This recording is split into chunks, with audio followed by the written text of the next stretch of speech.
Bien, una vez vista la parte de bioenergética, vamos a dar inicio a la parte de metabolismo intermediario que está en esta misma unidad número 3. Para este tema de metabolismo intermediario en el libro, busquen el capítulo 9 y en el capítulo 10 del libro de McKee, o bueno, de cualquier libro, la parte de metabolismo aerobio. Bueno, vamos entonces a dar inicio a la clase. Le habla la profesora María Ayara. Antes de comenzar entonces a hablar de metabolismo intermediario, tenemos que definir qué es metabolismo. Metabolismo son todas las reacciones químicas que ocurren en la célula. Es una característica del metabolismo que es una actividad celular altamente coordinada. Ya yo les estuve hablando en las clases anteriores que habían rutas metabólicas que ocurrían, por ejemplo, en una parte de la célula, mientras que el proceso opuesto ocurría en otra parte de la célula y nunca ocurrían en forma simultánea. Por ejemplo, no puede haber síntesis, o sea, estar activada la ruta de síntesis de ácidos grasos y al mismo tiempo degradación, sino que es una actividad coordinada. Si es necesario que haya síntesis, se va a activar la ruta metabólica de síntesis.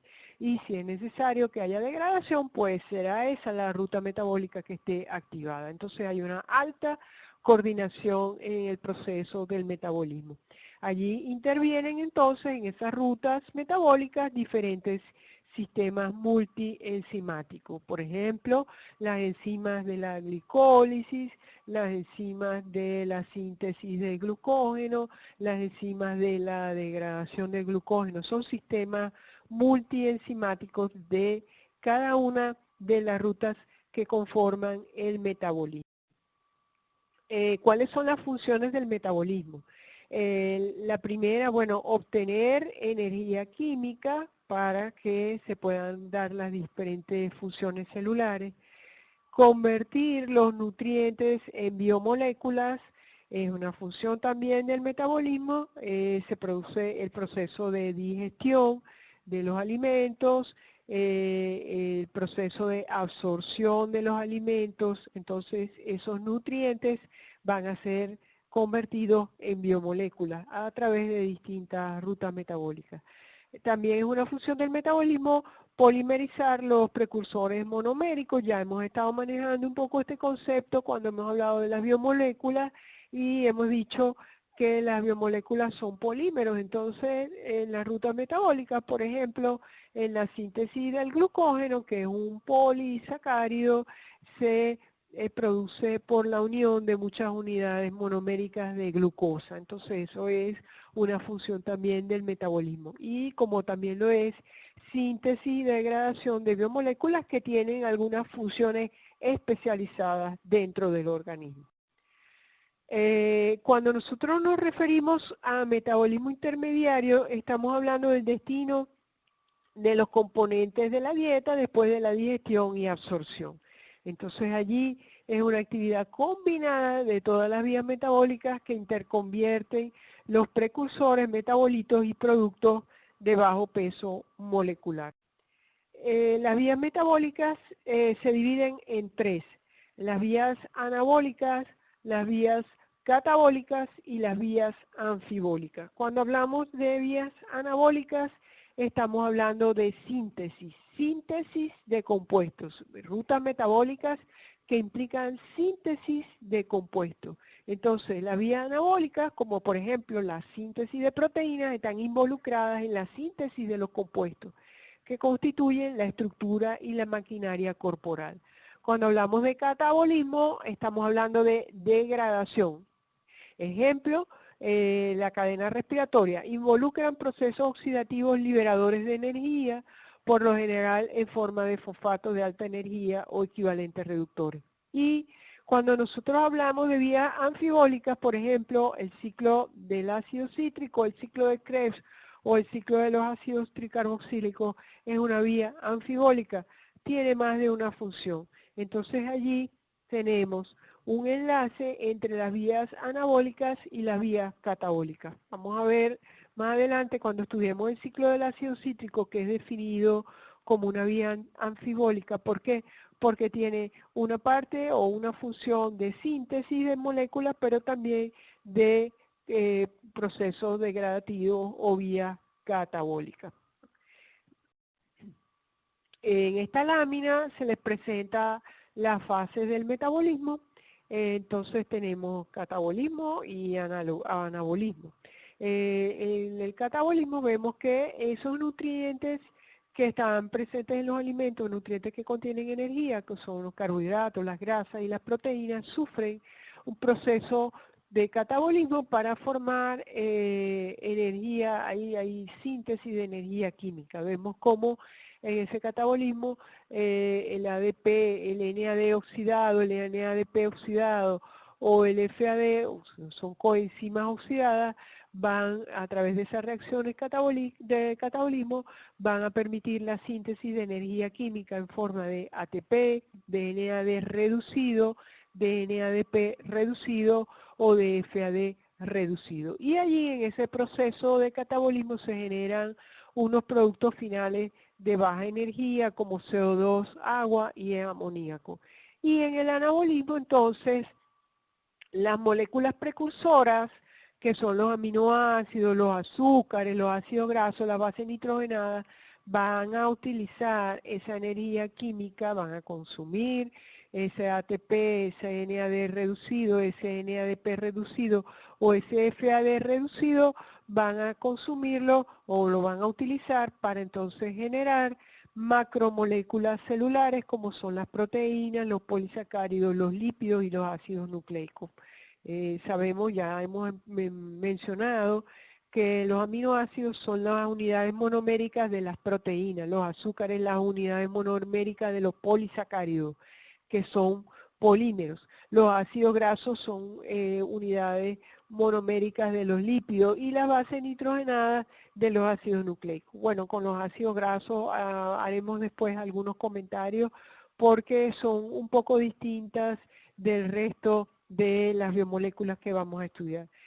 Bueno, y entonces vemos aquí que se consume esa energía química, entonces del ATP se obtiene o se queda en el ADP, del NAD reducido NAD, del NADP reducido NADP y del FAD reducido FAD. Y esos son procesos que se van alternando en el organismo. Esas vías metabólicas sufren un proceso de regulación. Ya nosotros hemos hablado un poquito de que las rutas metabólicas donde intervienen las enzimas tienen un proceso de regulación. No puede ser que esas rutas metabólicas estén todo el tiempo activas o todo el tiempo inactivas. Ellas sufren una coordinación o una regulación. Entonces los componentes de esa regulación son las enzimas alostéricas. También hay una regulación hormonal y otra vez concentración de la enzima en la célula. Entonces, estuvimos hablando ya un poco de las enzimas alostéricas que generalmente en una ruta metabólica que podía haber un cierto número de enzimas, va a haber una que es la enzima alostérica, que es la enzima que dependiendo del producto que se genere, como una respuesta a ese producto, va a activarse y va a activar toda la ruta o va a inactivarse y va a inactivar toda la ruta enzimática. Entonces, eso es esa ruta metabólica. Esas enzimas alostéricas son enzimas capaces de cambiar su actividad en respuesta a moduladores estimulatorios o inhibitorios. Cuando hablamos de estimuladores, factores estimuladores quiere decir que activan esa enzima, activan esa ruta metabólica, o lo contrario, factores moduladores inhibitorios que inhiben a esas enzimas alostéricas y por lo tanto inhiben esa ruta metabólica. La regulación hormonal también activa o inactiva las vías metabólicas. Las hormonas son mensajeros químicos liberados por un tejido que estimulan o inhiben algunos procesos en diferentes tejidos. Ejemplo, La insulina, que es una hormona hipoglicemiante, cuando los niveles de glucosa en sangre están elevados, se produce la liberación de la insulina. Y la insulina va a activar una ruta metabólica que van a tener la finalidad de reducir esos niveles de glucosa que están elevados en sangre. Entonces se activa la síntesis de glucógeno, se activa la síntesis de las grasas, en fin, se activa rutas metabólicas para, digamos, regular los niveles de glucosa en sangre. Eso es un ejemplo de cómo las hormonas pueden regular vías metabólicas. Y también la concentración de la enzima en la célula, donde hay un balance entre la tasa de síntesis y degradación de las enzimas. Que puede hacer que las vías metabólicas estén activadas o estén inactivadas. Las vías metabólicas pueden ser convergentes, divergentes, cíclicas o lineales, como se muestra en esta lámina. Entonces fíjense cómo las rutas catabólicas, las de degradación, son convergentes. En este caso tenemos degradación de almidón, glucógeno, triglicéridos, fosfolípidos. Esos compuestos sufren catabolismo, sufren rutas metabólicas de degradación y todas convergen hacia un compuesto que es el acetilcoenzima A. Y ese acetilcoenzima A, a partir de ese acetilcoenzima A, se dan entonces divergentes las rutas anabólicas, las rutas de síntesis. Se dice que se divergentes porque ellas van en diferentes direcciones, no convergen hacia un punto, sino que parten de un punto hacia diferentes puntos. Entonces las rutas anabólicas son rutas divergentes. Y entre las rutas catabólicas, que son convergentes, y divergentes anabólicas, entonces tenemos allí el ciclo del ácido cítrico, que es una ruta anfibólica, porque está relacionado la degradación, pero también la síntesis. Es una característica del ciclo del ácido cítrico. Y también esta lámina permite mostrar que hay unas vías metabólicas que son cíclicas, como el ciclo del ácido cítrico que está ahí representado, donde un metabolito se regenera cada vez que se completa el ciclo. ¿Okay? En este caso, los oxalacetatos más acetil-CoA me da el citrato sufre una serie de reacciones que me terminan dando el oxalacetato. Volvimos otra vez al oxalacetato. Y las rutas lineales que no son cíclicas, sino que se van dando las reacciones y parte de un compuesto inicial a un compuesto final. Entonces son vías lineales. Producto de una reacción es el sustrato de la reacción siguiente. Es la reacción siguiente, el producto que se forma es sustrato de la siguiente reacción y forma un producto que es sustrato de la siguiente reacción. A diferencia de la cíclica, donde tenemos que volvemos al punto de partida. Partimos de un punto y volvemos a llegar y así se sigue dando ese proceso en forma cíclica. Y vamos a hablar ahora acerca de las rutas centrales de ese metabolismo intermediario. Son la glicólisis, el ciclo de Krebs y la cadena respiratoria.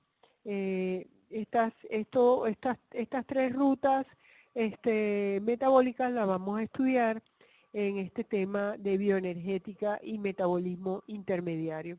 La finalidad de esas rutas centrales de metabolismo intermediario es obtención de energía en forma de ATP.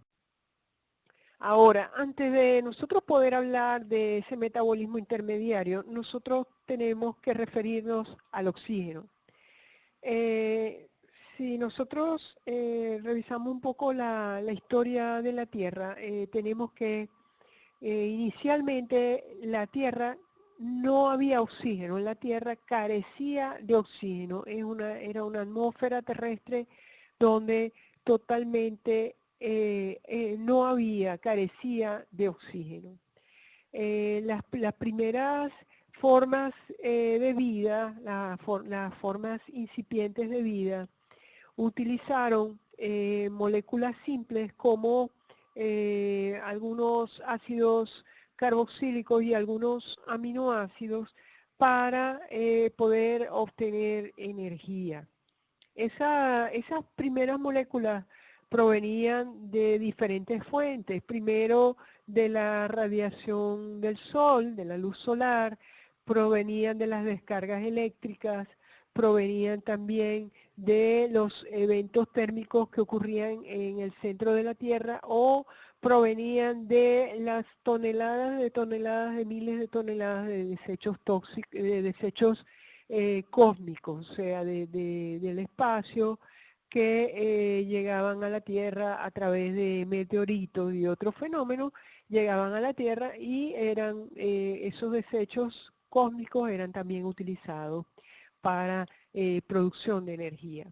Sin embargo, cuando aminoraron todos estos fenómenos, esas fuentes para la obtención de energía también fueron disminuyendo y entonces, ¿qué sucedió allí? Algunos microorganismos, algunas cianobacterias, por ejemplo, fueron capaces de sintetizar pigmentos como la clorofila para sintetizar a partir de la energía del sol, obtener energía química para poder realizar sus distintas funciones. Y esto no es otra cosa que el proceso de la fotosíntesis. Estamos hablando de más o menos hace unos 3 millones de años, 3.000 millones de años, que comienza entonces a darse ese proceso de la fotosíntesis. La fotosíntesis entonces marca un antes y después para la vida sobre la Tierra. ¿Por qué? Porque como producto de desecho de la fotosíntesis entonces se genera oxígeno. Ese oxígeno entonces en un tiempo más o menos de unos 1.000 millones de años, es decir que hace unos 2.000 millones de años entonces, vemos que la atmósfera terrestre cambió completamente. Y cambió porque el oxígeno también es una molécula muy reactiva, entonces se comenzó a combinar, por ejemplo, con otros átomos y cambió completamente la atmósfera terrestre. Entonces tenemos que el aire está formado en la actualidad por oxígeno, por CO2, por nitrógeno y dinitrógeno y por vapor de agua, que es la composición actual del aire. Entonces, el oxígeno como tal, les he mencionado que es una molécula muy reactiva que produce efectos tóxicos. Ante esto, en ese periodo de transición entre ausencia de oxígeno y presencia de oxígeno, muchas especies desaparecieron, no se adaptaron, ¿verdad? Pero los seres vivos tuvieron que desarrollar estrategias para defenderse de los efectos tóxicos del oxígeno. Entonces tenemos allí diferentes estrategias. Tenemos entonces los organismos anaerobios estrictos, son aquellos que viven en ambientes donde no existe, hay ausencia total de oxígeno, que son unos nichos muy reducidos, por ejemplo, algunos suelos en los cuales hay una ausencia de oxígeno. Entonces esos anaerobios estrictos viven, crecen en esos lugares reducidos donde no hay la presencia de oxígeno. ¿Qué utilizan ellos para obtener energía? Procesos fermentadores. Vamos a hablar en este tema del proceso de la fermentación. Entonces, para satisfacer su requerimiento de energía, los anaerobios estrictos utilizan procesos fermentadores. Luego tenemos entonces los anaerobios tolerantes al aire, aerotolerantes, que igualmente dependen de la fermentación para satisfacer sus necesidades energéticas, pero son capaces de tolerar la presencia del oxígeno. ¿Por qué? Porque tienen enzimas destoxificantes, moléculas antioxidantes que los protegen de los productos tóxicos del oxígeno. Luego entonces tenemos en esto de estrategia de los seres vivos ante los efectos tóxicos del oxígeno, los anaerobios facultativos. Los anaerobios facultativos no solo poseen esa capacidad de defenderse de los efectos tóxicos del oxígeno, sino que también utilizan el oxígeno como aceptor final de la cadena de transporte de electrones para obtener energía. Y luego tenemos los aerobios estrictos, aerobios obligados o aerobios estrictos, son muy dependientes del oxígeno para producir energía. Entonces, el oxígeno es el aceptor final de electrones en la cadena de transporte de electrones. Los aerobios estrictos obtienen la energía utilizando el oxígeno, dependen del oxígeno. Y también, a su vez, tienen la capacidad de protegerse del oxígeno con mecanismos complejos formados por enzimas y moléculas antioxidantes. Entonces, los anaerobios facultativos y los aerobios estrictos o los aerobios obligados, resumiendo un poco lo que les expliqué en las dos láminas anteriores, utilizan el oxígeno para generar energía. Entonces, esos anaerobios facultativos y esos aerobios estrictos van a tener el proceso de oxidación donde se realiza el ciclo del ácido cítrico, la cadena de transporte de electrones y la fosforilación oxidativa para pasar los electrones al oxígeno a través de las coenzimas NAD reducido y FAD reducido. En las células eucarióticas ese proceso de oxidación ocurre a nivel de la mitocondria. Entonces, repito, el proceso de oxidación ocurre en células eucariotas a nivel de la mitocondria. Entonces, acá vamos a ver lo que son las etapas de la respiración celular. ¿Qué ocurren en esos organismos que dependen del oxígeno para obtener la energía? También vamos a discutir qué pasa en los organismos que utilizan la fermentación. De esa parte también vamos a hablar bastante. Entonces, ese proceso de respiración celular tiene 3 etapas. La primera etapa ocurre en la producción de acetilcoenzima A. En la segunda etapa, la oxidación de la acetilcoenzima A. Y en la tercera etapa, ocurre la transferencia de electrones y fosforilación oxidativa. Todo esto lo vamos a explicar, pero quiero que vean un momento en esa lámina, en la parte final. En la parte final dice, en un circulito dice ATP. Fíjense que todo el objetivo final de este proceso de respiración celular es obtener ATP. Ya nosotros vimos la parte de bioenergética, ya sabemos que el ATP es la forma en la cual se obtiene energía para las distintas funciones de la célula.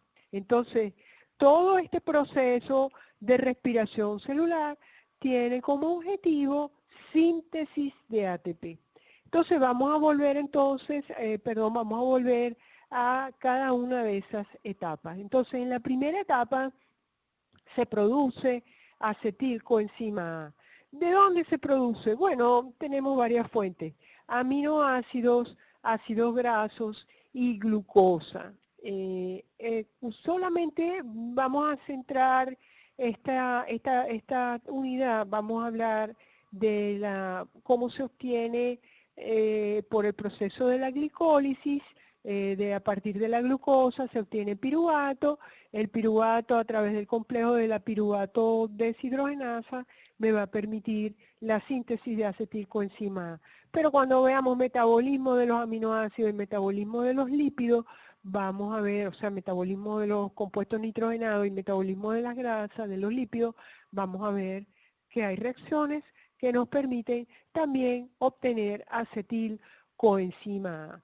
En la segunda etapa, entonces, ese acetilcoenzima A través del ciclo del ácido cítrico, ciclo de Krebs o el ciclo de los ácidos tricarboxílicos, me va a permitir obtener una serie de coenzimas que están oxidadas, la va a reducir y esas coenzimas reducidas me van a permitir el transporte o la obtención de electrones que van a ir a la tercera etapa, ¿verdad?